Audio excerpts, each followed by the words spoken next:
Happy Pista Carmen Bohol. Napay mga daghang kapista ron.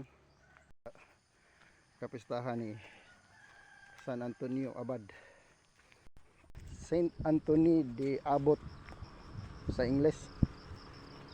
Sa iyang panahon, 200 years after the death of Jesus Christ, mapoy pagkatawa niya atong libakon ni si San Antonio Ryan Asor. Sorry. San Antonio Abad. Tapid ng dila na Antonio Ryan naman noon. San Antonio Abad. Sa gaedad pa kuno 20 anyos si San Antonio, namatay ang iyang ginikanan, na himo siyang heredero. Silang duha siyang igsuon sa mga katigayunan ba. Dato gito yung ginikanan. Bilyon